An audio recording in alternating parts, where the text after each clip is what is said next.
Hello, welcome back to another video. Today we are doing a book review, an actual book review. Wild for a booktube channel, I know. But I've never actually done one, I realised. Like, I've never actually just dedicated a whole video to a book, which is actually wild because when I blogged, half of what I blogged was book reviews.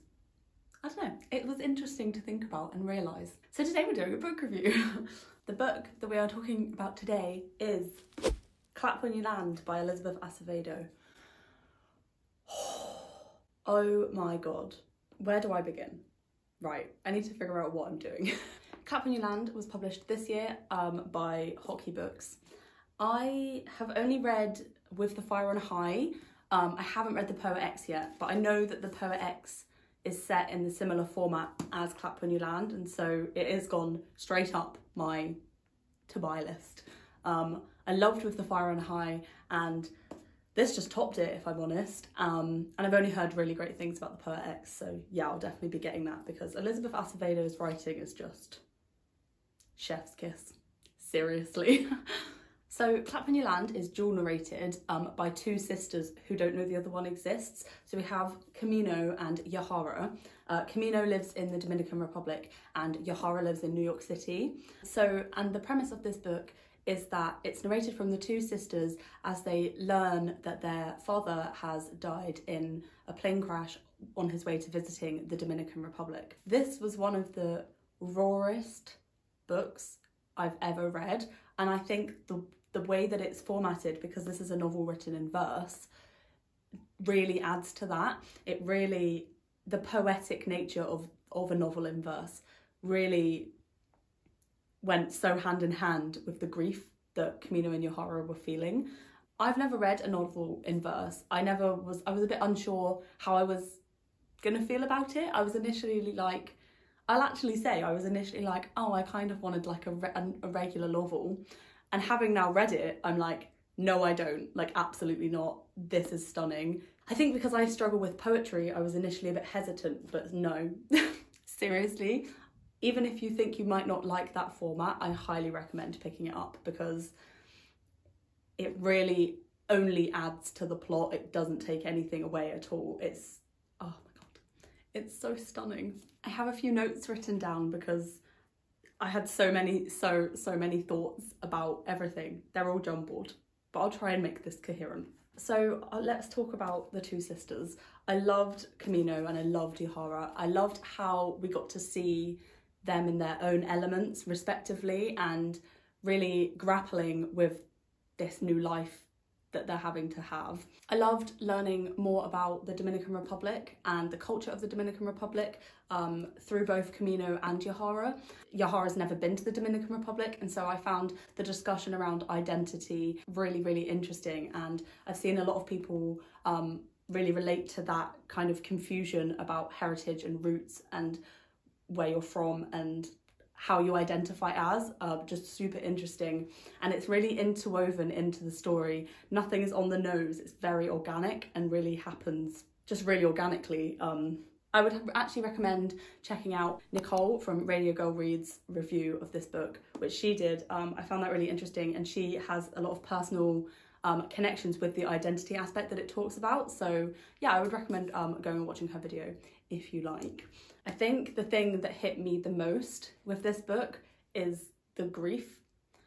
I found it at times, I couldn't process what was happening. I found it so raw and open and it's very honest. It openly reflects the anger that you can feel within grief and the sadness, but so many mixed emotions that grief is not just a one solid thing. It flows and ebbs and goes from one thing to the another, and being angry at the person that's died and just so many emotions. I found it particularly hard. I think I had to on occasion like literally put the book down and wait for a minute before picking it back up again. That's how raw it was, and it honestly, in terms of grief, it seriously spoke straight into my heart. It was just very relatable, the grief. my dad passed away when I was younger, in very different circumstances, but in unexpected circumstances. And in the book, it's obviously Camino and Yohara's dad that passes away, and it's a lot. It was a lot, but it's seriously worth it. I'm going to be thinking about this book. I think genuinely this is like, is this the best book I've read this year? Will this be the best book I've read this year? Because I really think it might.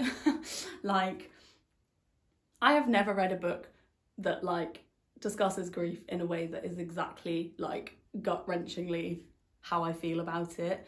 And this is immediate grief in the immediate aftermath. Whereas obviously, as time goes on, grief ebbs and flows, as I've said, and kind of changes, but it still lingers and is kind of always there. Yeah, I found it, I don't even know how to articulate my words.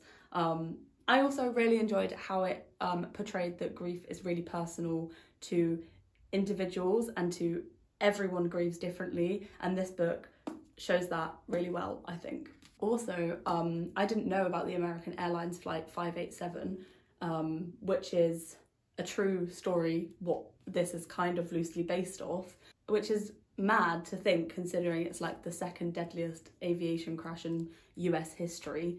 The way this book has been dedicated to that, and how much that crash affected the Dominican Republic community within New York, and obviously within the Dominican Republic. I think in terms of that, this book is going to mean a lot to a lot of people. There's just so many things I could keep saying about this book. The way that Elizabeth Acevedo portrays like the blackness of Camino and Yohara, and the so many beautiful passages that will just mean so much to so many people. And it was also casually queer, which I loved. Yohara is in a relationship with a girl called Dre, and that was just really soft and also really interesting to see how relationship dynamics change as like the other person experiences like a major grief. I found that really interesting.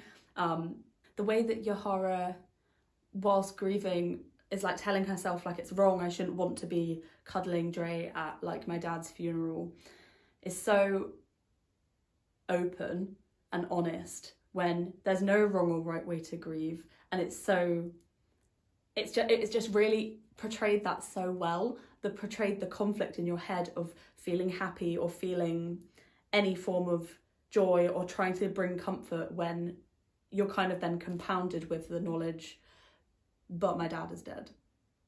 It's so, Also, I quickly also want to touch on the way that it portrays families as well. I think it portrays them so complexly and just so accurately. I like the way that you like idolize parents when you're younger and you don't quite know everything that's going on behind the scenes, and it's messy. And as we find out quite quickly in this book, Camino and Yohara's dad is kind of living two lives, one in the Dominican Republic and one in New York City. And it's so messy, but it explores it so thoroughly in that is not a simple thing to comprehend. And so it explores the kind of messiness of emotions you would have with that experience. And oh man, it's so good. It's so good. I highly recommend picking this up. It is definitely worth it. I could literally go on about this book forever. I won't, but I could. This is a hard hitting book. It's not going to be an easy fluffy read, so I would definitely consider checking out the trigger warnings, because there are some harder topics that are broached.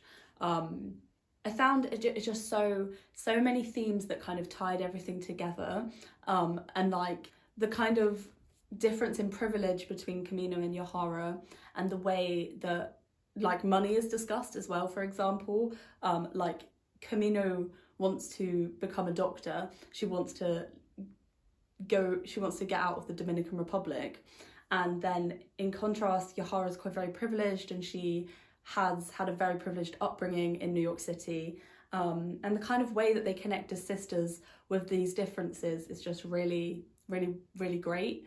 And there was also a bit actually about money that really hit home, kind of discussing like compensation for their father's death and getting money from it.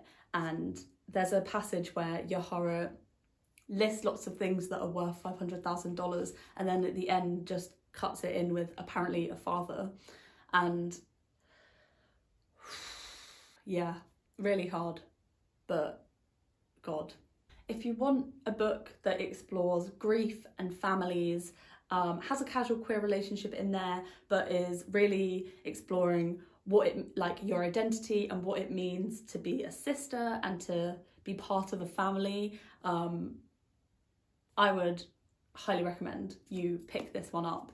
A lot of people have been talking about it and yay, I'm so glad, because wow, what a book. Yeah, so that is my review of Clap When You Land. I don't know if that was coherent, I hope it was, I'm unsure. My thoughts are still scrambled, if I'm honest, and I finished this like over a week ago.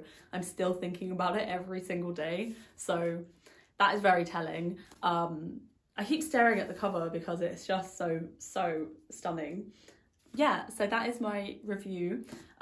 Thank you so much for watching. I hope that you enjoyed it. I hope that it might have convinced you to pick up Clap When You Land if you hadn't heard of it, or if you had heard of it but you weren't quite so sure. I'm going to leave links below to a few other creators' reviews of Clap When You Land, and I highly recommend checking them out. As well as that, I'm also going to continue to leave links and educational resources regarding the Black Lives Matter movement in my description box, so they'll always be there, so please check them out.